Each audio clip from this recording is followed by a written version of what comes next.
Good morning, everyone, and welcome to the people in the room here in New York, in really lovely offices of EDF here, but also to you online, wherever you are around the world, whether it's morning, afternoon, or evening. My name is Kaveh Guilanpour. I'm the Vice President leading on international work at CTUS, and we're working very closely with EDF on a project which we've called An Opportunity for Ambition, which is really looking at, in broad terms, how to make the Paris Agreement's Global Stocktake process an effective process that really does result in enhanced ambition and implementation. And in particular, with EDF, we're looking at issues around mitigation and how that intersects with the GST process. I think the key question in our minds, the overarching homework question, is that the GST will generate a lot of noise and important information, and it's already doing that. Speaking to the co-facilitators of the technical dialogue, I understand that their summary document is already something like 70 pages long, and we've only had the first technical dialogue. We've got another 2 to go. The real question is, how does all of that good work translate into really clear signals that that affects real action at the end? And I think that's what this project's about. We have a really great set of speakers joining us today who really know their topics inside out, which is why I'm moderating and not speaking. But really, to set the stage and to kick us off, I'd really like to invite Angela Churie Kallhauge from EDF, but also a really dear friend of mine from a long time ago. And that's the thing about Climate Week. It's really like having a reunion of family, walking down Manhattan and seeing people that we've known for over the years. But Angela, thank you very much for inviting us to your offices here, and you have the floor. Have come in the door. We now have 102 of the 122 that we have been supporting. It's about 85% of all developing countries that have submitted. And these NDCs are a real window into the priorities that countries are looking at as they are tackling the climate crisis. And there's a few lessons that we have learned throughout this that I think are very important for the global stocktake. And one of those lessons is that inclusivity matters.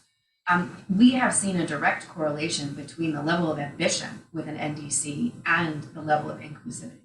And so the more inclusive an NDC is, the more likely it is to be ambitious. And that's really interesting as we think about this and we think about what it means for the global stocktake.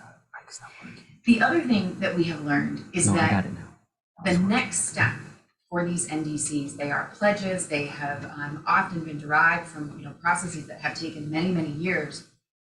Is how do you turn this into something that is investable? How do you make this something that is implementable, that's something that can be really achieve results on the ground? Something that can attract the levels of finance that it needs, because we all know that public finance is not going to get us there. How do you lay the groundwork for private finance to start flowing in a really equitable way that every country has access to? And this is something that I think as we think about what the global stocktake focuses on, I think there's a real opportunity here.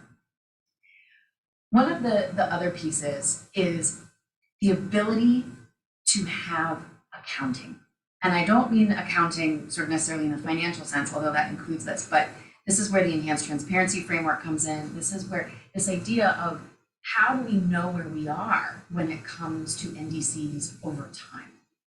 And how can we identify gaps? How can we start to fill those gaps? How do we start to, sort of the third question of the Talano dialogue, like, how do we get there? And being able to have this unified system of being able to know where we are when it comes to these NDCs is really, really cool. And countries are really asking these questions right now because they want to know what each other are doing. They want to know across regions, across G20, across AOSIS, the Alliance of Small Island States. Countries are really looking at each other and saying, hey, how are you solving this problem? Especially in a moment where the world feels very upside down. Increased fuel prices, increased food prices. How countries start to navigate this is something that I think we're getting the sense, at least for the next step with these NDCs, how they're really starting to pay attention to what others are doing and really wanting to sort of share this knowledge. Just to add a couple of more thoughts here too to the questions, Kaveh, that you posed about what we also think that the next round of NDCs need to focus on, and how this can help to inform these, how the global stocktake can help to inform NDCs is also, you know, at the time when the Paris Agreement was negotiated, I don't know if we collectively knew how revolutionary NDCs were, and what it meant to have a ratchet mechanism within the Paris Agreement. And in the beginning, it was everybody needs to arrive in 2015 with an NDC, and then, you know, of course, 5 years later, but 5 years-ish because of the COVID pandemic, being able to enhance those NDCs. We are now looking at the challenge of how we implement that second NDC, and at the same time, starting to come up with the third generation NDC. And I would argue this is a very critical moment for us to prove that the Paris Agreement works. Because to be able to drive investment toward these second generation NDCs and to be able to start planning for the future at the same time is something that we collectively need to achieve together to prove that the ratchet mechanism actually works and can deliver on this sort of multilateral approach that we have all set for ourselves. So I'm really looking forward to the conversation today. I will stop there, but thanks so much for having us, and really looking forward. Thanks a lot, Cassie. I was rapidly trying to take notes there, and some really good key messages. I mean, I heard the point about inclusivity, and I think that's also a challenge for how the GST process can involve voices, but again, distill signals, but also something that we're hearing increasingly is the link to the enhanced transparency framework, so that we know where we are, the question you have about investability, but also the point that you made about how to implement existing commitments while essentially designing the next targets. And this is something I've spoken to Kate about, the importance of implementation to generate momentum rather than just targets on paper. So I'd like to now turn to our next speakers, Kate Larsen, who's a partner of the Rhodium group, but we all know Kate also from her time in the negotiations, so she knows the process inside out from that perspective as well. And also in this segment, we're really happy to welcome Marcelo Mena, who's the CEO of the Global Methane Hub. I can't bring myself to say methane, sorry, it's the Methane Hub, but also, of course, the former climate minister from Chile. And it looks as though, if I had to guess, that you're joining us from Santiago outside, where it looks like a beautiful day, but a lot colder than Manhattan. So thank you for joining us. I'm going to turn to Kate first. I mean, you've been doing really great work at Rhodium. I keep quoting your reports, which is hopefully exactly what you want us to do. But Kate, I mean, we've spoken about the importance of the transition to implementation and not just focusing on target raising. So I wonder if you could give us some of the messages that are coming out of your work, Kate. You have the floor. Thank you, Kaveh and Angela and everyone for inviting me today. I'm really excited to be here. I will apologize in advance that my UNFCCC jargon is maybe 5 to 8 years out of date, though the concepts maybe are not. So I apologize in advance. I want to pick up where Cassie left off about the importance of implementation in this crucial phase of the Paris Agreement and proving that it can stand the test of time. I think a lot of countries are facing implementation challenges that really could put in jeopardy the next round of NDCs if there's not confidence that countries can meet the commitments that they've put in place. And this is not a developing country challenge or a developed country challenge. This is something that I think in the theme of inclusivity, we are all facing equally. And I think that's a potential rationale for focusing on the things that actually can bring us together. I'm also going to focus on the power sector as an example of this, and I'm surprised myself to do this because I think it's been one of the sectors that has had the most attention, and we've tried to get people to focus on the sectors with the least amount of attention. I'm glad that we'll be talking about methane, Kaveh, because that's very important. But clean electrons are really going to be the turning point for all of the decarbonization of every other sector. So, reducing natural gas in the power sector will be important to reducing methane emissions over time. It will be important to allow for decarbonization of the transportation sector. All of those vehicles that we're hoping will be on the road will need to be powered by clean electricity. Same with decarbonizing the industrial sector. Clean, cheap electrons are the only way that we can produce clean, cheap hydrogen and eventually power the capture and direct air capture that we'll need to deal with the residual emissions. So this is a really important sector, but it's also a sector where we've made a lot of progress. But I think when we think about implementation, the commitments that all countries have taken are really predicated on achieving emission reductions in the power sector. But we're all facing a lot of challenges, and I think it's really helpful to understand that we've made a lot of progress. This shows global capacity additions of renewable energy, electricity over time. We've grown annual capacity additions globally by 10x over the last 20 years. And that's really largely through concerted policy, technology advancements that have brought the costs for renewables down, and that allows renewables to compete. And in many places, they're at or below cost parity with fossil. But to stay on track for net zero, the scale up of renewable capacity globally needs to be at order of magnitude greater than we've seen to date. So this decade, we need to see, on average, each year, 800 gigawatts of new capacity additions every year. And that's about 3 times the record that we've set so far for renewable capacity. The following decade, we need to do it about 4 times. So that's every year we need to reach these records that have never been met before. And again, I want to emphasize it's not a developing country problem. This is a developed country problem as well. In the United States, we hit a record of 31 gigawatts of new renewables last year. But as you can see, between next year and 2035, in order to achieve the highest potential of the Inflation Reduction Act that was just passed, so that would get the US to around 42% emission reduction, so not even to our NDC, would require, three, almost 4 times the record that we hit last year in terms of renewable deployment. Think about countries like India, not only trying to meet its NDC, but to provide electricity access to hundreds of millions of people. This is an even more difficult challenge. Again, meeting the NDC that they've set for themselves, which is ambitious, and then being on track for net zero in the next decade. A similar scale of pickup in power sector built out.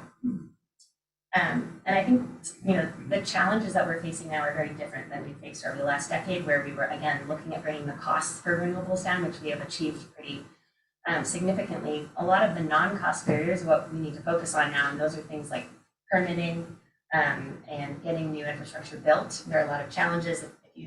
This slide shows the number of projects that are renewable projects that are waiting to be added to the U.S. grid. And as you can see, just in one region of the U.S., one small region of the U.S., the scale of projects that are waiting to be connected are the same amount of the total renewable capacity that exists in the U.S. today. So there are a lot of projects waiting to get connected. This is a really big bottleneck. Despite all of the incentives that we're providing for new renewables, they need to get built. This is true also in Europe. Europe is ahead of the game in many ways in terms of the policy that they've set, but they face the real world challenges of getting projects online. You can see here massive scale of new wind capacity that's awaiting permitting in all of these countries, and only a small subset of those are actually under construction. So this is something that we're seeing, and a lot of countries are facing the same challenge. Also an interesting world where the environmental community used to make the case that we should do clean energy because it would create a lot of jobs, but in a tight labor market with record unemployment, we're now trying to look for the interventions that require the fewest jobs. Europe is trying to wean itself off of natural gas very quickly, but there aren't enough people to do that. So it's a very different paradigm than we used to have, and I think this gets to a handful of other non-cost barriers that every country is facing, and I think the paradigm that we've had before of sharing best practice when it comes to setting climate policy has come a long way. But the best practice that we need to share now is about how to implement that policy. There are a lot of other barriers like supply chain issues, trade barriers, just the massive scale of land area that will be required to site all of these facilities and the issues that entails. Those are things that every country is dealing with right now, and no one is doing this well. And so I just return back to the challenge ahead of us. I do have some ideas in terms of solutions of what the GST can do, and we can talk about that more. And part of what I have thought about is, one is the challenge of what can the UNFCCC do effectively. A lot of it is awareness raising. Some of the accounting and tracking, I think, when it comes to NDCs is really focused on emission reductions year on year. And it's very difficult to understand what the barriers are to seeing that happen faster. And a lot of those are the ones that I've been talking about. So what I would like to see working in the world where we're trying to address these challenges is which countries are most effectively dealing with these barriers, and can countries share knowledge and information about how to do that, and can we track those metrics as well in understanding how close we are to meeting our NDCs, not just emissions year on year. And this is something that's happening in the corporate space as well, where they're not seeing emission reductions come down year on year, but they're investing in some of the technologies we need. So I think this is an implementation challenge that's new and different. And I think I'd love to see the UNFCCC and the GST introduce this as a concept that really needs to be tackled and putting great minds to address it. Thank you. Thanks a lot. We'll come back to the GST a little bit later. That was really helpful. I know it was very clear and far clearer than far clearer and more information that's understandable before we get weeks of negotiations. I mean, one of the things that really struck me from what you said, if I could observe, was the shared challenge, but also brought to mind, being a lawyer, in Article 14, which is the GST article, the last line of that says that one of the aims is to enhance international cooperation. Your point about come together and share those challenges and try to find a way forward to be some of the changes that are happening. Let's come back to that in the second round of questions for you. But Marcelo, I'd like to turn to you. Hopefully you can hear us clearly. I think we're all envious of the blue skies. But thank you very much for taking the time to join us. It's really nice to see you actually in person. But I'm just wondering if you could please tell us a little bit more. I mean, Kate alluded and mentioned the importance of reducing methane. I was just wondering if you could tell us a little bit more about the work of the Hub and what it's aiming to do, and how that could help with the implementation of current NDCs and ambition going forward. Thank you. Great, thank you. And I love all the great good problems that Kate brought up, because it shows that we're doing a job on the renewable energy side, but the Methane Hub has to do a lot also with other sectors that are many times overlooked as opportunities to mitigate. So I'm in Santiago. We are based out of Santiago in the admin side, but we have operations in Africa, in Europe, and in the US. And so we've only started 6 months ago, but we set out to do something that's aligned with the methane pledge and even going beyond the methane pledge. For those who haven't followed, there's a methane pledge that was launched in COP26, and it was with the commitment to reduce emissions by 30% by 2030 of methane. But with time, the recent IPCC report highlighted that we need to actually go faster. And that's the goal of the Methane Hub: reduce emissions of methane by 40% by 2030 and around 50% by 2050. And doing so is because we need to understand that also this decade, these coming decades, are going to determine our capacity to meet 1.5 degree or not. And methane mitigation actually is 3 times more effective than CO2 pathways alone. And so therefore it's something that we need to acknowledge and try. We could track our progress through space, so we can see big super emitters of oil and gas sector. We can see landfills. There's a report that came out recently highlighting, the Buenos Aires landfill could emit as much as hundreds of thousands of cars by itself. And so there's things that we could actually intervene and show progress because the fact that methane is such a high warming potential compound is also makes it easier to detect from space too. But the gap is huge. You've also seen how the gap that we have on renewable energy investments. But of course, when we looked at a report with the Climate Policy Initiative, only 2% of mitigation was actually of climate finance was actually invested in methane mitigation, and so we need to do a lot more on that. And on the things that we thought were going to be cost effective, like reducing oil and gas methane leaks, we're actually seeing that's even less of what the investment. So clearly, the opportunity cost is being overlooked. Clearly, the sector is not seizing the opportunity to reduce emissions and actually provide a better bottom line. The short-term decision-making process of that sector in particular has made it easier for them to sell more oil and gas instead of dealing with the leaks, which are also profitable too. So in terms of supporting countries, we supported the Climate and Clean Air Coalition, which is a longtime partner of methane mitigation, to generate methane reduction plans for around 30 countries. It basically overlooks sectors. A lot of the NDCs, we all know, are centered on energy, but we sometimes don't look that well on waste and agriculture. We're looking at emissions inventories that are very rudimentary and therefore don't have a lot of levers to pull, and we could actually make a lot of progress without getting into too much detail, addressing issues that countries face on development. How do I manage my waste? How do I feed my people? How do I do it in a way that it's good for the people and for the planet? So that's a little bit what we're doing at the Hub. $220 million we've got in hand. We'll deploy the next 3 years, but we're hoping to leverage a lot more so we get the funding that we require for methane mitigation in the short term. Thanks. Thank you very much, Marcelo. I'm still marveling at the technology that makes this. I hosted a meeting the other day where one of the speakers was on a train, so it's quite amazing. I mean, what I'd like to do really is just come back to you, Kate and Marcelo again. Kate kind of alluded to it. There was lots of good ideas and important points that you both raised, but trying to drill a little bit deeper into how this could relate to the GST.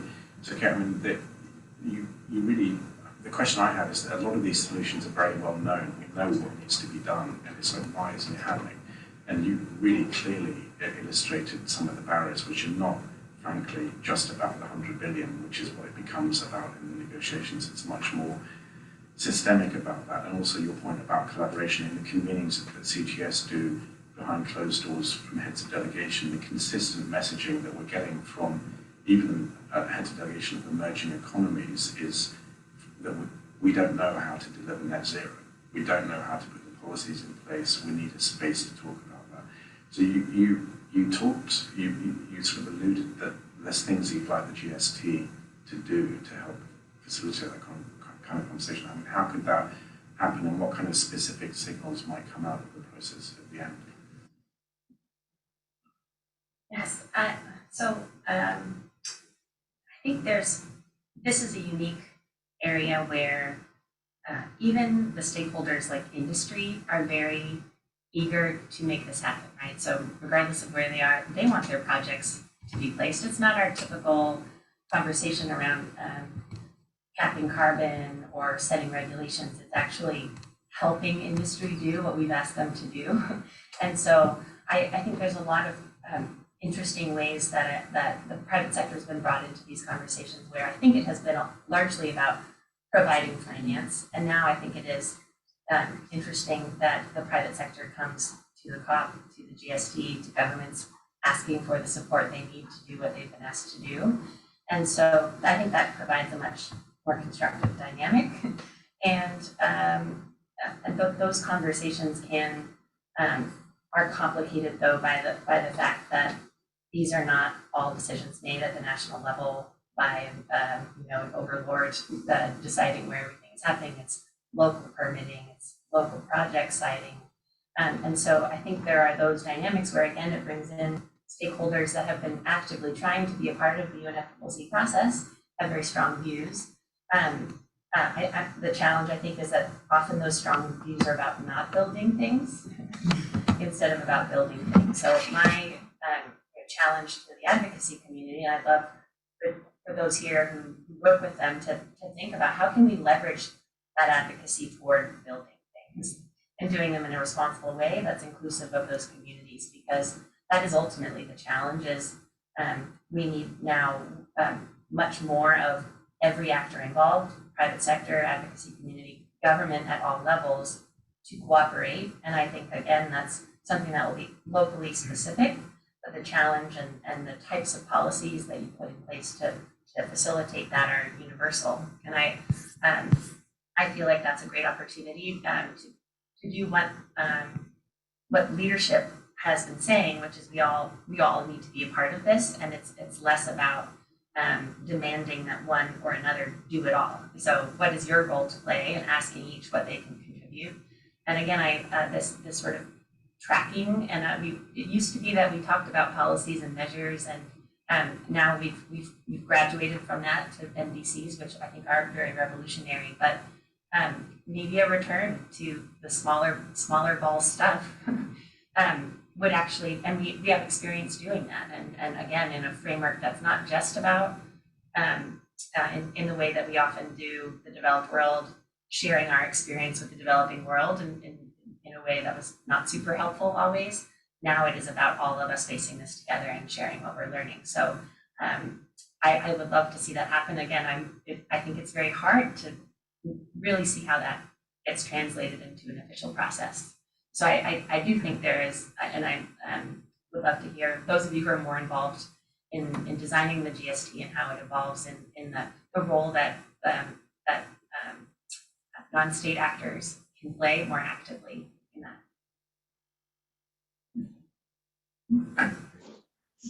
We keep meeting each other. Thank you very much. I have, again, you raised a lot of points and triggered thoughts in my mind. One of the recurring questions is, how do you get the right people around the table? Because it will definitely be the wrong people around the table when the GST happens. It will be the climate ministers and their +1 lead negotiators. It won't be implementers. So there's questions about how can the process be inclusive? Could we have more regional meetings? Could we have online convenings? And recognizing that the process is what's transformative, but the probably one day or less that we will actually have for the GST at COP28 is not going to be it. It's done by the time we get there. And I'm going to embarrass Kate, who will be speaking over the coffee. It's getting the right people to the COP. Kate doesn't have a badge for the COP. She needs a badge for the COP. But I mean, the point I think that what that illustrates is that it's the wrong people that are going to these meetings. And how do we get the right people there? I think that's a really important question. That hopefully the presidencies are listening in to this call, and we'll let them know. But Marcelo, if we could just turn to you again on methane. It's a very specific, actionable thing that countries can do. We know what the solutions are. COP26 was historic in the sense that for the first time we had specific sectors mentioned in the outcome. So the phasing down of coal and also the fossil fuel subsidies. Do you think, for example, would it be helpful if the COP28 outcome would specifically reference methane as an area for action? What would you like to see coming out of the GST process? Yeah, I mean, definitely we're in the middle of a process under which, a lot of people are actually funding a lot more fossil fuel subsidies, including my own country. The latest OECD report showed that fossil fuel subsidies have almost doubled in 2021 versus 2020. And if we add 2022, it's not going to get any better. And so there's a problem that we have with the political economy that we need to address. But at the same time, oil companies are making record setting profits, and they're actually increasing their methane emissions. So we need to get those methane targets as soon as possible. A positive thing that happened with the IRA is having methane fees that could actually make visible this decision that actually companies overlook. Maybe they do know that stopping those oil and natural gas leaks are actually better for their bottom line, but it's not as good as exploiting more and getting more extraction. So what I'd like on the global stocktake, though, and what's very specific for methane, is to have an acknowledgement that, the same way that we understand that we have to have net zero by 2050, we need to make progress this decade.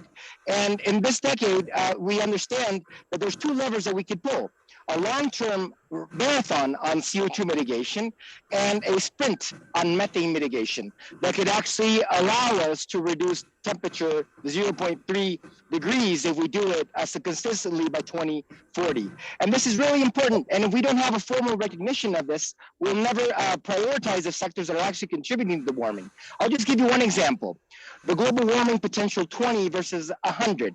That's makes the main difference of how much we want to ponder the warming now versus the future.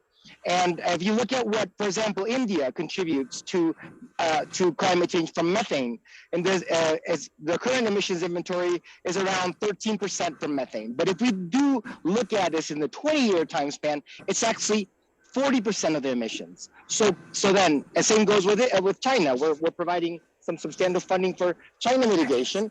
The same thing goes. 30% of the warming that China will contribute will be coming from methane this decade. So we need to really recognize those efforts. Otherwise, we're just going to be thinking about long-term mitigation targets that aren't going to materialize the temperature reductions we require to prevent the 1.5 threshold to be exceeded. Thank you.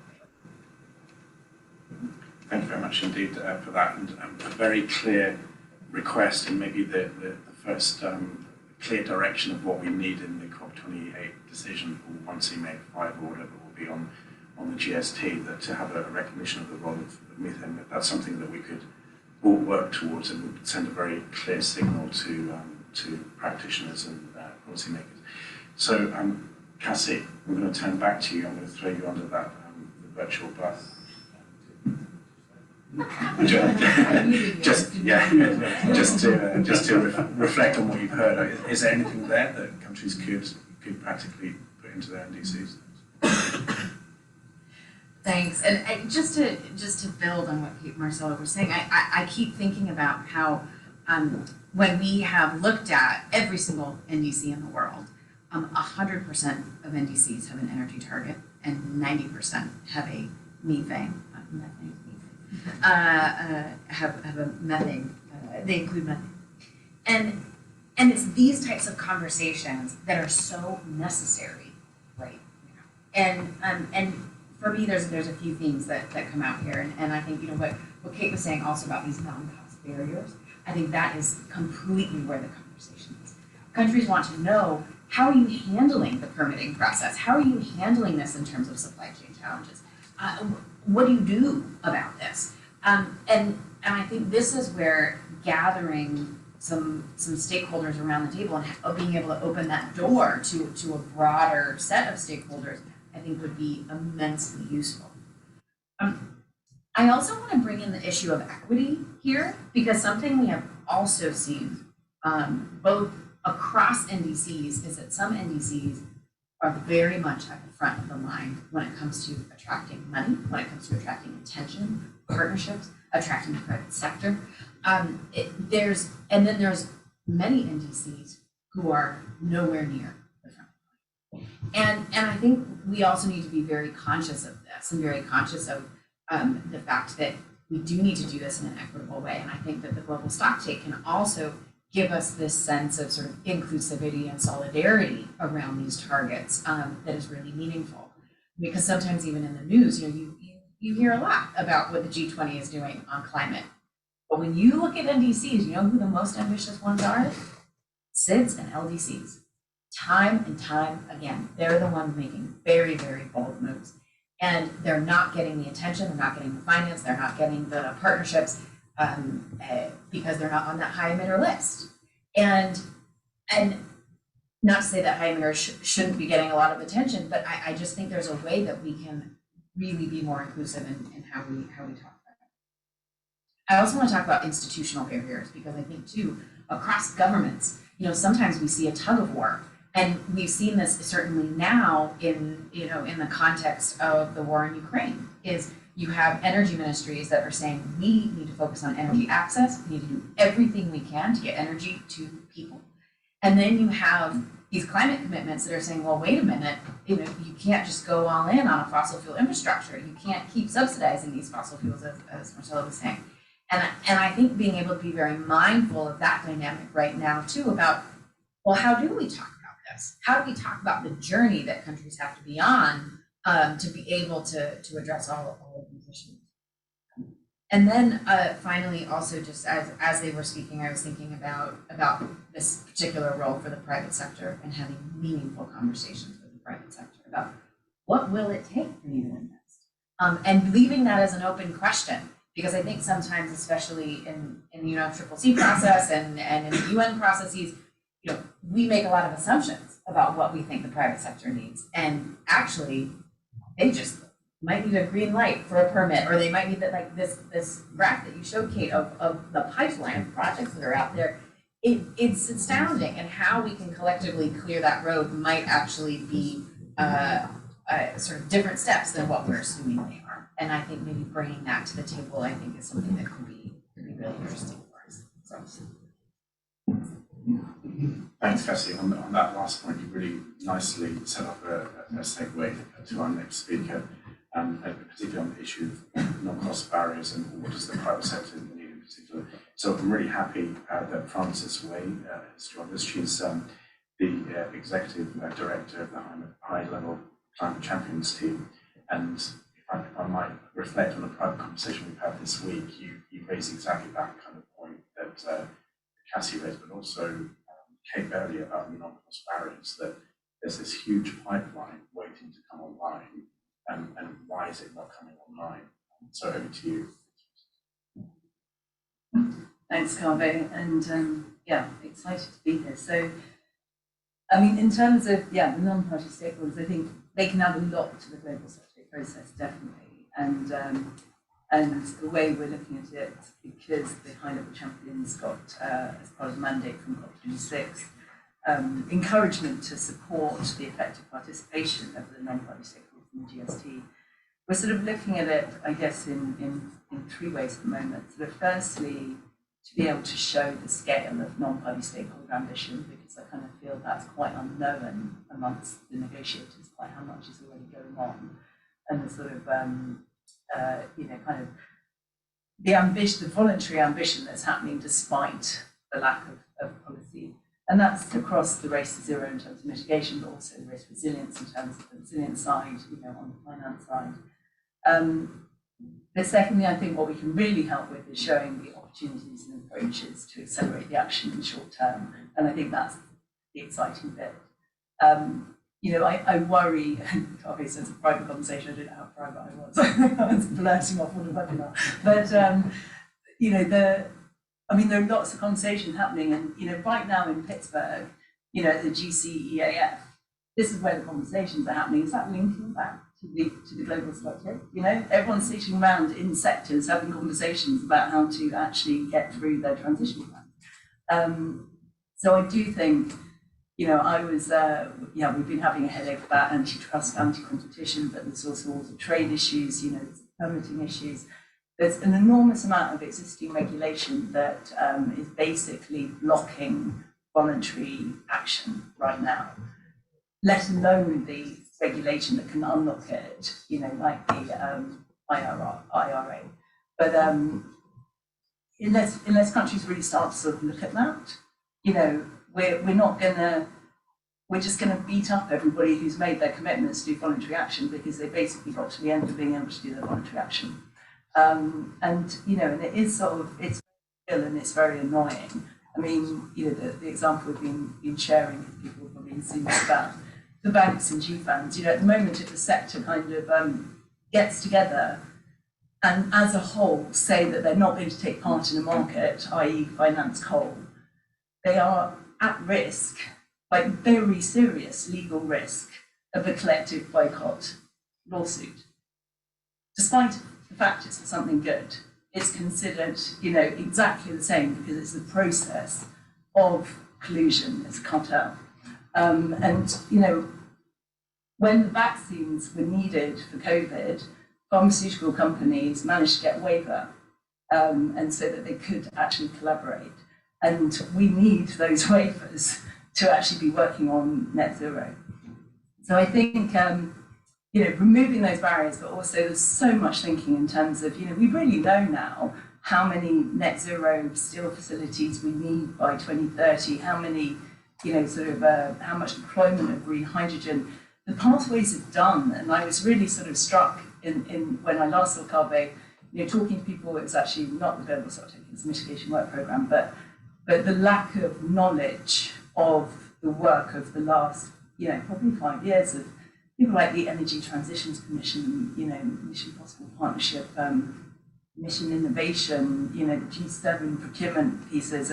There's so much happening that's just not known, and it's kind of all mapped out. And so, we have a lot of that work done through the Marrakesh Partnership. So that the 1.5 pathways, there are all the 2030 breakthroughs, there's the breakthrough agenda, and it just feels like there's a risk that we go back and rewrite all of those pathways again and rewrite kind of what do we need by 2030. And so we spend a lot of our time trying to get everybody sort of agreed on those 2030 targets that are actually not about emissions. They're about how many plants do you need, how much deployment do you need, so we can actually unlock the investment, because that's how you get the investment. Yeah, people are not going to invest in emission reductions as a banker. They're going to invest in a sustainable aviation fuel plant that has offtake agreements from people who've committed to actually buying it, so therefore it can be financed, because then it's got a business model, and then the price won't be sort of 10 times what the current price is. So I think there's a lot of great thinking, but it's not coming through, in my view, to the UNFCCC process as it should. And the UNFCCC process has got a really unique opportunity to ensure there is equity in this, whereas if we just leave it to the markets, there won't be. And so I think there's that real need for that sharing, and to not leave developing economies behind, and to not let this just be driven by the most powerful in the market, but to leverage their ability to move fast and to make it more equitable and to share it around. So I think that inclusion part is the other bit that's really key, that I think the high-level champions need to take as a kind of key principle as well. Thanks, Francis. I mean, the thing that really strikes me is that the quality of conversation and the clarity of the ideas, if we do things as we have in the past, is not the quality of conversational clarity that we're going to have in the Global Stocktake. And this is the kind of exchange that ministers really need to be having. I've been struggling a little bit that we've had challenges from people saying, complicating the Global Stocktake too much, that its task is actually really simple. It should all be about NDC, ambition enhancement. And maybe there's some truth in that. We just focus very narrowly on raising the targets, and then everything kind of happens organically as a result of that. That's maybe a valid model. But when you look at the mandate, it's actually to inform the mandate of the GSE is to inform the ambition of what will happen next, and that's about providing signals and information. And the real question is, what concise signals could come through? So we've had the example of the importance of methane. Your point about just one example about the litigation risks facing banks. Could we identify in each areas of mitigation adaptation finance, say 10 actionable and clear interventions that are well known that the countries took would have X percent impact, and try to get those to be elevated in the outcome together with the hundreds of pages of wonderful stuff, but something that really comes through clearly that speaks to domestic policymakers. I'd like to turn now, we're exactly on time, I must be used to doing this, but I'm going to turn to Sebastian Oberthür, who's a professor of environmental sustainable development at Brussels School of Governance, and also very heavily involved in the project that we're doing at Rhodium. Sebastian, I'd like to turn to you to get some of your thoughts, but also this emerging focus on sectoral approaches. How could they sort of interact with the GST process, and how could that sort of idea be taken forward and emerge from the final outcome? So Sebastian, thanks for joining us. It looks like you have the Brussels version of the Flatiron building. Thanks. Not such a nice blue sky as in Santiago, but Thanks for having me. Thanks, Kaveh. And I hope you can all hear me clearly. And indeed, I would want to take a little bit of a step back and try to understand a little bit better what we should mean when we talk about sectoral approaches, right? Why are we actually going into sectoral approaches and thinking about them? I think that's the first point, and that is because it makes much more concrete and tangible what should happen. If you just talk about emission reductions, you don't know what to do, right? But if you go at the sectoral level, you see more clearly what needs to be done. And that should be more clear for parties and their NDCs. But I think we also should be aware that there is a wider landscape of climate governance around that includes other international organizations, that includes these international cooperative initiatives, non-party stakeholders and their initiatives, investors, etc. And one of the functions that the Paris Agreement and the Climate Convention has is that it gives signals and guidance not only to parties and what they should do in their NDCs, but also to the wider world around it that looks at the Paris Agreement. So I think one needs to be aware of that, and I think one should try to exploit that opportunity that comes with it. There are investors out there, there are investments to be made, there's civil society, business, and they also look at what the UNFCCC has to say.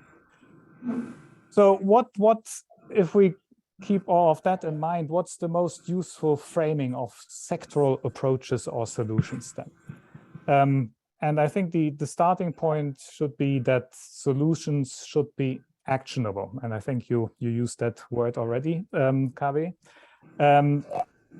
They should speak to pre-existing communities of action, to specific ministries that are in charge, to broader communities around ministries that actually have to act on the ground. And let me try to illustrate. We frequently talk about buildings, and we talk about buildings as being responsible for a certain share of emissions and energy consumption.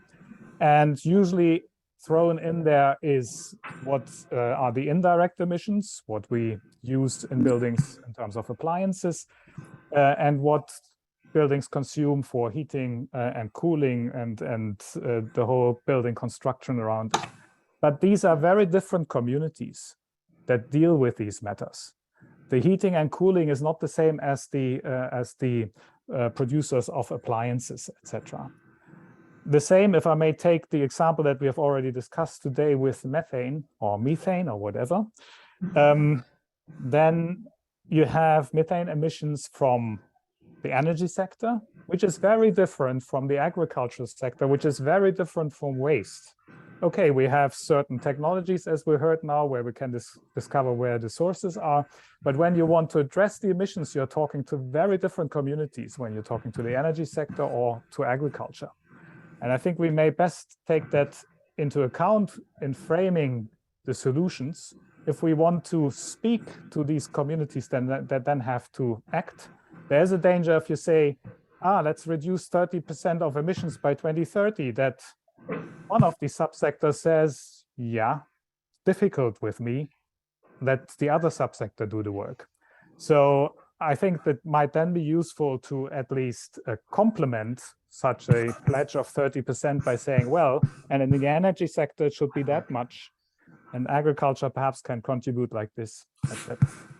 And that's, when you look at it, the coal phase down actually fits quite nicely, because we all know roughly where that needs to happen. Now, okay, seem to be back. So anyway, I think I was where I said that the coal phase out fits quite nicely, I think, because it's pretty clear whom we're talking to, mainly the power sector. Fossil fuel subsidies may already be more problematic if you think about it, because direct, indirect subsidies, production, consumption subsidies, etc. There is a lot going on there. But yeah, I'm just trying to to push for an understanding where we speak to specific communities out there and not only to ourselves in the UNFCCC context. And for the GST, that would mean that perhaps we should focus on these actionable solutions. We should try to identify them, should try to focus on those obviously who have high impact or have strategic long-term importance. We know a few solutions that perhaps cannot contribute that much till 2030, but will need them afterwards urgently, so need to get going. And obviously also those that have broader sustainable development benefits and have a strong component of equity. So perhaps just to giving this clear signal, for example, when I was listening to the renewable energy example in Kate, for example, saying we need 800 gigawatts of renewables per year doesn't give the signal to the individuals what they are supposed to do. So it's also about framing. How do you frame the solutions? If you can say, actually, if you are in that class of country, you shouldn't invest in anything else than renewables anymore in the power sector, that might be clearer. That gives you a clear signal, right? If you can point to a few success conditions, like that inclusivity usually works best if you're going down that route, that might also be useful to signal to everybody, right? And finally, perhaps a thought to the current political situation in which we are. Perhaps it might also be a thought to think about how we could usefully talk about the link to energy security. But that's mainly an afterthought, and that's my last thought for now. Thanks very much.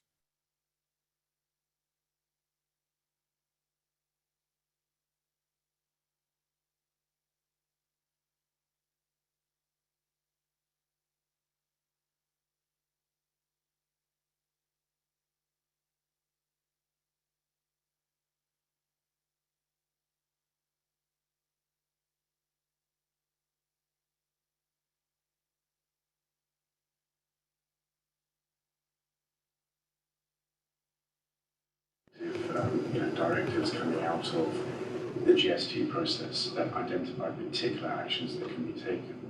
And there's, of course, all the politics about how you translate from all the options into something specific that comes out in the actual outcome. But I think it's important to aim for that result, but recognize that it's the process that gets us there, it's the transformative thing. So again, on coal, it's amazing that we've got a reference to coal in the COP26 outcome, but actually the transformation happened in the 5 years before that that made that possible, and it was the sort of cherry on the icing on the cake that we got the reference, but it wasn't that ministers showed up and then this just fell out of the sky. It was a lot of work, and that was the real transformation. So aiming for these specific things, it is the transformation. One thing that does concern me, someone mentioned at this point in the Talanoa process, we had dozens of regional and local Talanoa convenings. And at the moment, we're really not seeing that similar process in the GST. There's a few regional climate weeks, but where is that sort of process emerging? So I think according to the run of show, we open up for some questions now. So if people in the room or online have questions, I'm hoping they'll be welcome. And then we'll close after questions with some final thoughts from our speakers. So should we start off in the room if anyone has any questions?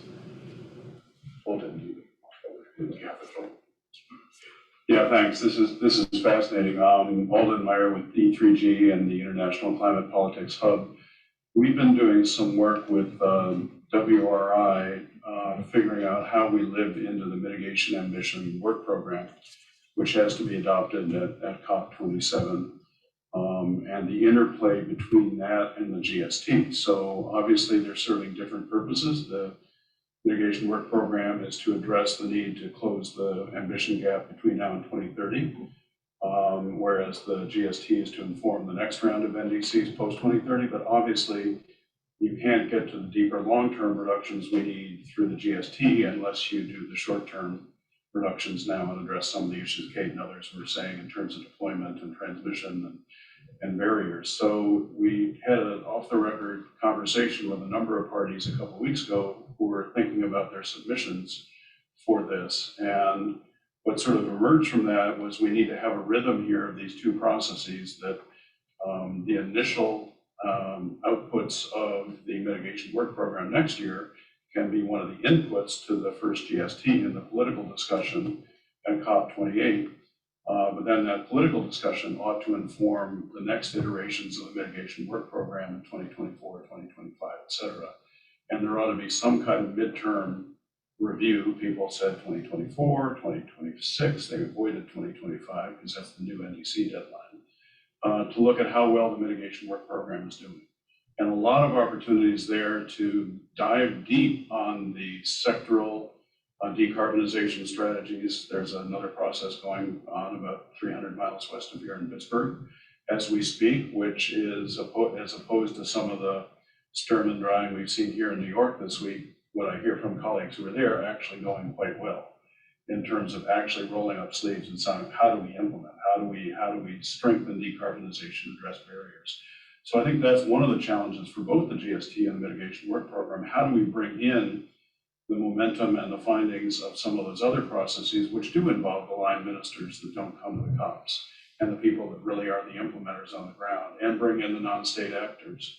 And can the climate champions play the role that they've been playing on the GST as a focal point for the mitigation work program for the non-state actors? If we do this right, I think we can have a process that is not seen in conflict with each other, the GST versus the mitigation work program, but sort of seamlessly building ambition and momentum over the next several years. Of course, the other distinction is the GST is not just mitigation. It's adaptation, loss and damage, finance, means of support, none of which are going to be easy issues either in Sharm el-Sheikh or UAE next year. So we need to figure out that, and as Cassie was saying, how do you build those support structures and really increase the confidence that there's going to be resources to help developing countries live into raising ambition. And we're seeing some stumbles in the road right now on even implementing the 8.5 billion deal that was announced with great fanfare at Glasgow with South Africa on a just energy transition partnership. There's still not the detailed roadmap from South Africa, and there's not the finance from the donor countries. And they're sort of looking at each other and trying to figure out how they move, and that's affecting the discussions with Indonesia, India, other countries. So I think how we use the remaining technical component of the GST is one question. We don't need to do everything. We don't have the time to do everything. We can do a lot of that through sectoral workshops and inputs and other things through the mitigation work plan after this COP next year and beyond. But we do need to have some political guidance from the GST at COP28, which both informs the next round of NDCs, but also reinforces the need to cut emissions in this critical decade as parties agreed to in Glasgow. And I think that's one of the challenges, because there's not going to be probably any big decision on the GST at this COP. There does need to be a decision on at least the framework for the mitigation work program. We got to figure out how it does double duty for both between now and 2030 and post 2030. Thanks. Thanks. Did anyone want to come back on whether Sebastian or others in terms of the link between the mitigation work program and the GST? And we'll take some more questions. Okay. So let's get a couple more questions. We have one from the chat that I'd like to read out. This one might be one for Kate potentially, but how can we support developing countries in the production of data related to climate change mitigation or adaptation projects? So let's put that one at the tank and come back to you. But we have another question in the group as well. Please have the floor. Hello everyone, I'm Enrique from the Independent Global Stocktake. I'm the coordinator for Latin America and Caribbean, and thanks for all the thoughts and all the inputs you provided. I think that the one question that keeps coming to my mind is when we talk about sectors is about how specific do we want to be in a GST outcome. And this is something that actually a few days ago we we were testing with some negotiators, and they were quite reluctant to actually talk about sectors because one of their reactions was, we already had a really big challenge to actually have a sectorial comment in the COP decision last year. And if you want to go to the rest of the sectors, there's not going to be any outcome because this is going to be really challenging. And of course, those are countries that don't want to touch upon forests, methane, agriculture, and like those issues have become super much more sensitive than energy. So I think that how can we be creative in leaving hooks into that outcome that could lead the way to link with the mitigation work program, to link with adaptation issues, to link with the means of implementation, but at the same time, everyone would refer to the mandate of the GST, like it has informed the next round of NDCs. So we all, I think that most people here want to be as specific as possible because that's going to actually drive more concrete action. And I was hearing Sebastian when he was saying about the that actionable solutions and the approaches.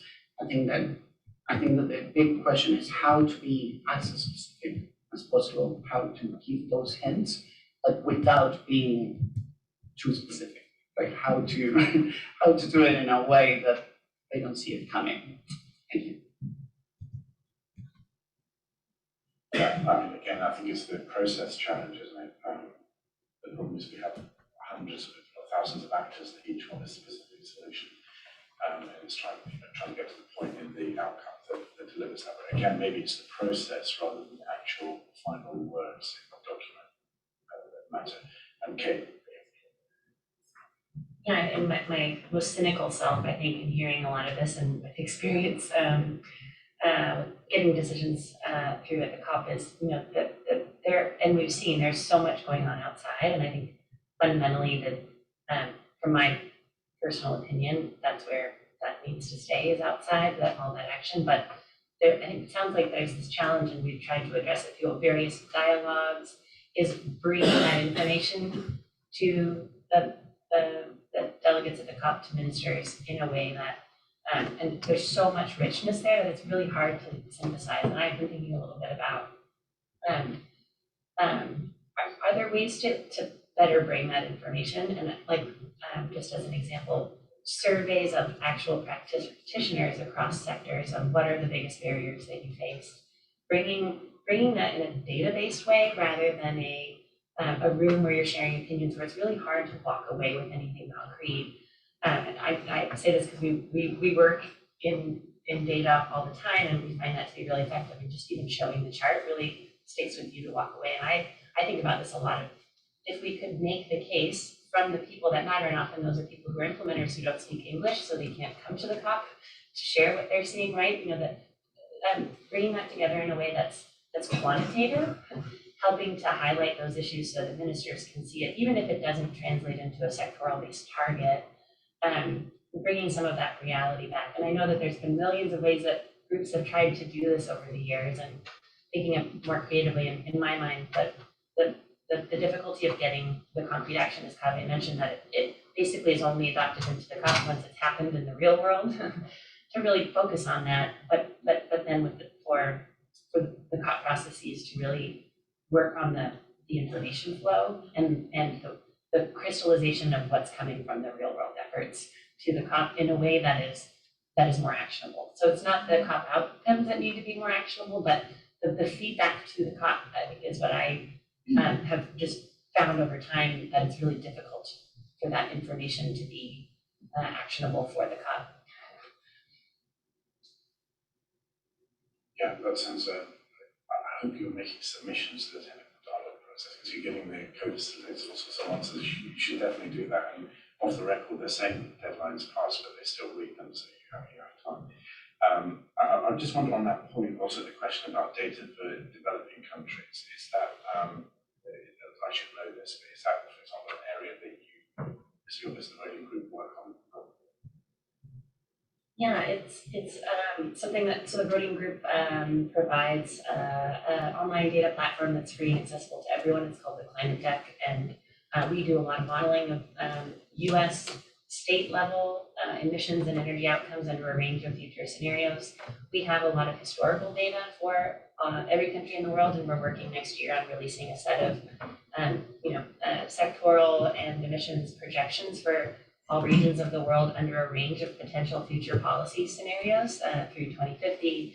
This is, there's a lot of information about what does a path to net zero look like, but very few countries are actually on that path. And what can you be planning for in the next decade that's more realistic? I think this is information that's useful for investors, also for the countries themselves. So that's something that we're working on now. And one of the main challenges is there's just very little data for many developing countries. It's the basis of understanding the carbon intensity of cement, steel, all these products that these frameworks are being built around buying the cleanest versions. And I think for countries where there's no data or information, it puts them at a disadvantage. And I think this is one of the topics that would be very ripe for a private sector to public sector conversation about data sharing and availability and making that data available to the public. A lot of industries hold on to this data. It's very precious to them. I, as a practitioner in this field, everything we do, we make public in a anonymized way to the extent we can. But if there were better access to underlying industrial data, especially from developing countries, that really unlocks the door to understand how that's changing over time and puts power in the hands of those countries to understand what they need to do better, and helps investors invest in the countries that are starting to actually act in those areas. And I think that would be a very important outcome agreement, and including the private sector and giving them another way to contribute through sharing of that data and information and making it publicly available. Thanks, Kate. Just on the point of also raised by this in terms of sort of sectors working together, Richard Kinley, who will know, took me aside a few months ago, or about a year ago, actually, virtually took me aside, and then he said, "Kaveh, have you read Article 7.2c of the Convention?" Of course, I said yes, but I haven't. But it's basically a provision here that the COP is required to facilitate the request of two or more parties the coordination of measures adopted by them to address climate change. So the point here is that if countries want to come together and collaborate, there is a mechanism like the Convention that is supposed to support this. So I'm wondering whether in sectors, things like the methane pledge, etc., whether that could be, if you want to move forward, that I'm not sure Sebastian agrees with you on that, it's a bit more skeptical. But Sebastian, you have your hand up. I'm hoping you might also address Alden's point about the relationship between the mitigation work program and the GST. You have the floor. Yeah, perhaps I guess for next year, that's a little bit difficult to think of, but recently one idea of how to frame the relationship, at least afterwards, once the GST has been concluded, which I found quite interesting, was to think of the mitigation work program as the implementing arm of the GST, right? So that the GST would open the field, and then obviously there is follow-up action to be undertaken, and that could be taken forward by the work program and high-level ministerial roundtables, etc. So that I found an interesting thought in how to frame this. But I also wanted to say something about the GST outcomes, and obviously that you're getting with rather specific solutions into difficult territory, because you could easily fill a number of pages and it could be difficult to agree on them. I think there are two ways of thinking about that in my mind that are not mutually exclusive, and that is that, first of all, there could be outcomes, right? There might be a COP decision, there might also be documents around that. So if you want to highlight something in the COP decision, I would think you would need to be selective, and you would need to select the ones where, as Kaveh said, there has been a process also, etc. And one can focus on what I mentioned before, high impact solutions that are also strategically important, and try to highlight them, and yeah, like the coal phase down. But there might be other outcomes next to that, be it an annex to the decision, be it a document that the decision refers to, where one perhaps could try to harvest a little bit of also what I think Francis was saying. There's a lot around, right? We know a lot about the solutions, and where we can perhaps harvest that and have a bigger collection, give that visibility and acknowledgement, what's going on, and have a reference to those. So yeah, either or, perhaps both. These are at least two options that I see on how one could do that. And then obviously that bigger collection wouldn't be negotiated. Thanks. Thanks, Sebastian. We have Alexa placed over in the room. Alexa, you have the floor. Thanks, Kaveh. Good morning, everyone. Alexa, please, student. I guess I wanted to come back also to the point that Francis made, and Sebastian, you just touched on it again, but to all the work that's already been done in the last few years on the pathways, the breakthrough agenda. There's a lot of specifics, not only long-term targets, mid-term targets, short-term targets, number of kilowatts needing to be deployed. I mean, it's mind-boggling the number of pages and the amount of thought that's gone into this and analysis. And yeah, I think I want to come back to that, like to the role of the champions, to Enrique's point. What's the level of capacity building, I guess, or just lobbying, or I don't know what the right word is, but that's being done with ministers, but also with the COP presidency. I feel like the reference to coal was a huge lift, maybe mainly, I won't say principally, I don't know, mainly by the UK presidency. I think there needs to be a force, to kind of drive this effort, and I think that was a huge factor in getting that through in a time when that's never been done in any of the COPs before. So yeah, just curious as to what effort, and maybe to Cassie too, from UNDP, from the champions, what's the level of engagement, and what does it look like to are you having any signals either from the Egyptian presidency or from UAE at this point yet of how are they gonna translate, and what are they gonna translate, and what are they gonna lean on in terms of GST outcomes, and yeah, what kind of capacity work is being done with the negotiators, with ministers, to kind of make that bridge and translate some of this work.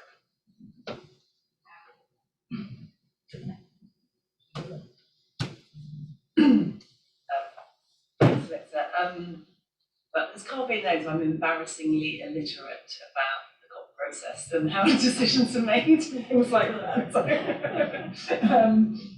having come more from the non-state actor side, and also, it's not for the champions to try and influence that outcome, within the process. We're trying to sort of put input into the process for the process to come out with this outcome.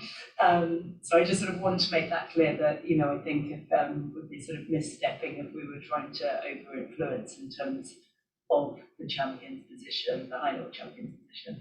I don't know where Egypt is on this.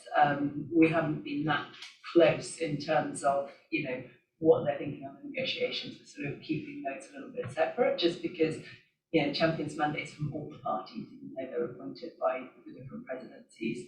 And to be honest, I didn't even know the call one was coming for COP26. But I think, we just make sure that the facts are there and that people can see the direction of travel. I mean, I think in terms of what can be offered, whilst we know what needs to be done, as we get to the point of really trying to think about sort of some lighthouse projects and examples, regionally, there are differences in terms of how you invest, how things are clustered, so the implementation is going to be different regionally, and we shouldn't presume we could actually completely say this is what you need to do in every sector. So I think, we need to have that sort of slight difference there of this is what's been proven, this is what we know needs to happen, but the actual how will be translated regionally, and the ability to get the investment will be different in each country. And how do we really tackle that? Because we were having a conversation this week actually with with a group on this topic, and they said, getting investors to, or financiers to finance from the private sector something new and innovative is pretty hard anyway, because that's risky. Getting them to do it then in the global south is completely and utterly impossible. You know what I mean? It's like, this is something that we're not sure we've got a business case for yet. And it's in a country where you see a perceived risk for your investment anyway, get the money flowing. So I think we really need to sort of, think about on those different regional, where we can start getting examples of how something's worked, how something's unlocked, and share that. And that's probably the best, sort of benefit the champions can bring from the non-state actor perspective. I'll just do a quick reflection from me, and then we'll start to wind up after one more question. But the point that Alexa's question illustrates, I think, to me, is that we think of the GST as a deliverable for the COP28 presidency in the UAE. But actually, as we've all said, it's about the process before. But again, thinking about the Talanoa, it was months of countries having their own Talanoa dialogues. And I wonder, just to challenge what Alden said, whether actually there could be a GST component of the COP27 decision in Sharm el-Sheikh, for example, encouraging countries to have their own GST convening or consultation domestically to try to elucidate what would be the major obstacles that of course maybe with a view to inputting into their technical dialogue resolution. Because it seems to me that there's no real process outside the technical dialogues, and also some efforts of the champions and others to have regional climate weeks, but it doesn't seem to be on the scale that's necessary at the moment to have that involvement. So we'll have one last question in the room. Hi, my name is Alice Albert with EDF, and I've been involved in the Global Stocktake process since Kaveh. And I'm hearing so much about practical, that is the vision for the Global Stocktake, to have practical solutions. And if you look through the submissions, the dozens, potentially hundreds of submissions, it's actually quite encouraging what countries have put forward in terms of best practices, lessons learned. And they could be quite useful and relevant for other countries. And as I see things kind of trickling up through the co-facilitators' summary reports, and then the synthesis reports, and then some kind of decision from the joint contact group, and then something from the CMA, that's going to get more higher and higher level, as it must be. But how do we preserve a lot of that really rich content and actually gather it, organize it in a way that countries in the global south could connect with each other about something that has worked, has not worked in the investment process.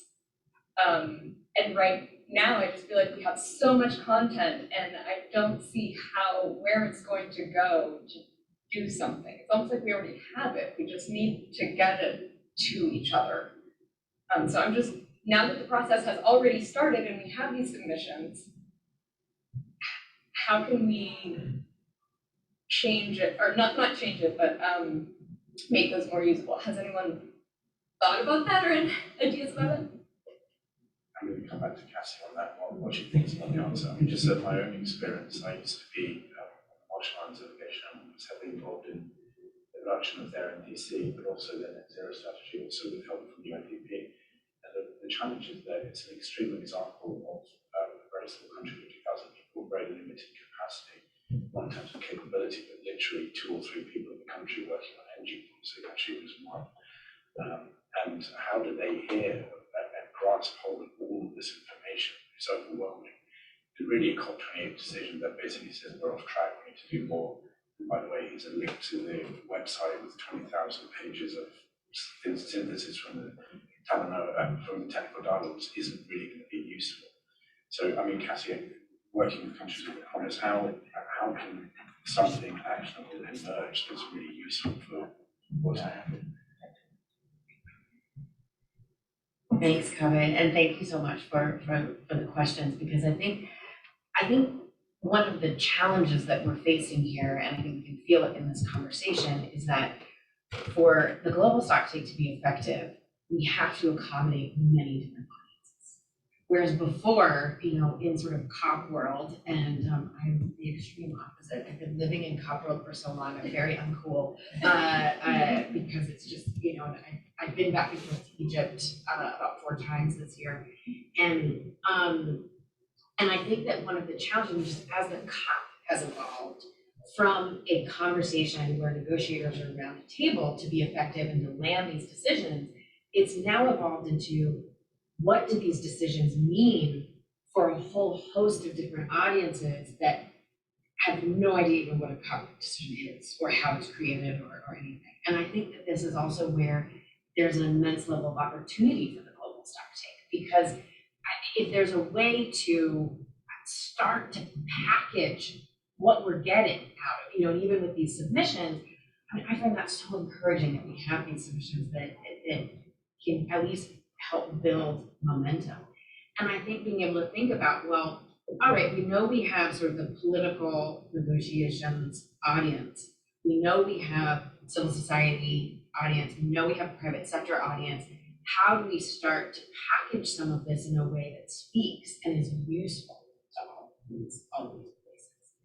And I think this gets us a little bit to, we've been talking a lot about sort of content and process, but I kind of want to add a third, which is package, and going beyond and really pushing the envelope outside of, well, it isn't just about sort of what are the words on paper in that decision, but actually, are there different ways that we can be creative about the way that we put this data together?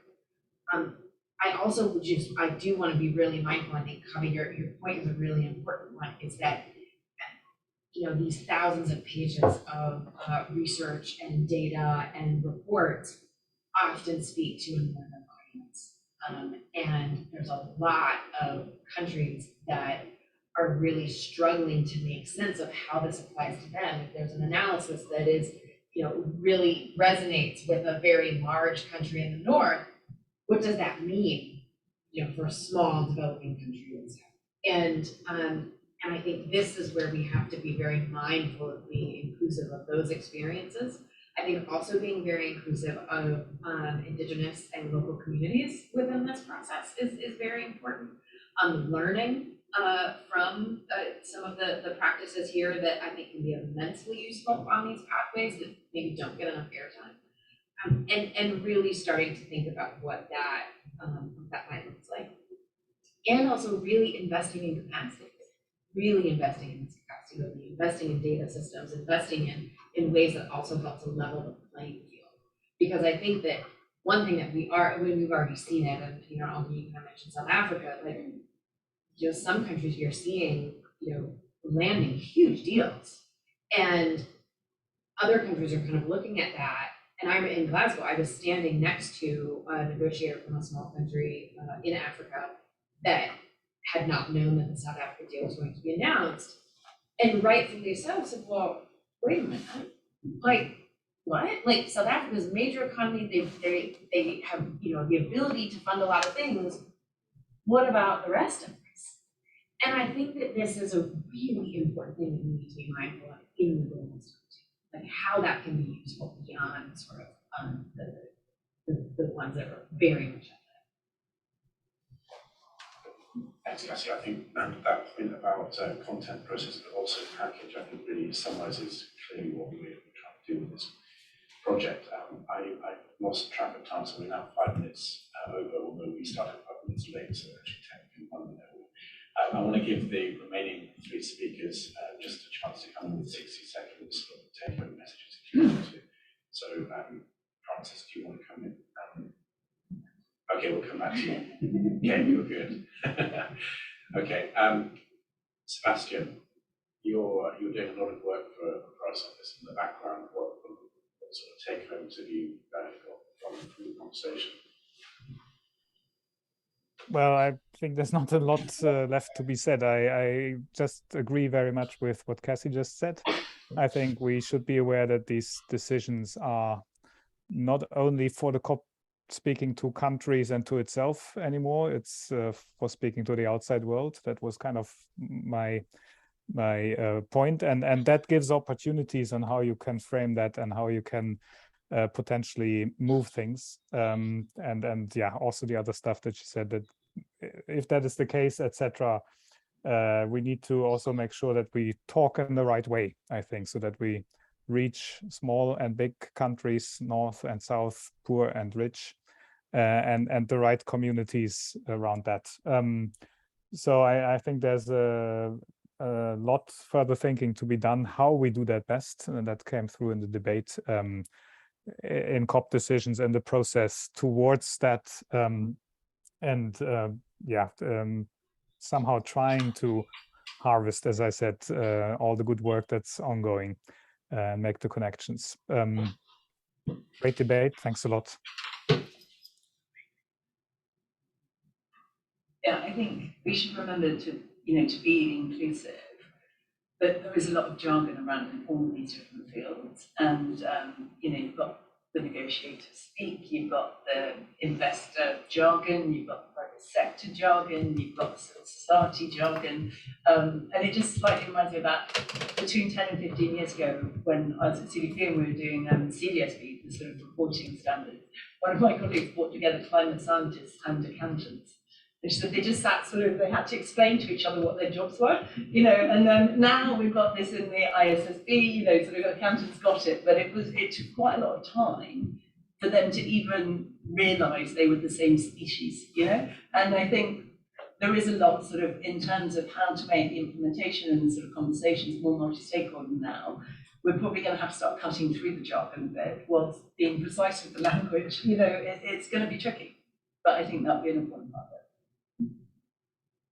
Thanks, I'm not sure climate negotiators are the same species. But I'm going to end it there. Thank you very much to our speakers for really taking the time. It's really appreciated, particularly during this busy week, all of you here, but also online, also listening Marcelo from Santiago when he was online, but also to thank very much Maggie from EDF and EDF January for hosting us, and also Jennifer for working all this. It takes weeks and even months to prepare something like this. So thank you all very much, and I'm sure we'll produce some sort of summary involving that forward work. Thank you.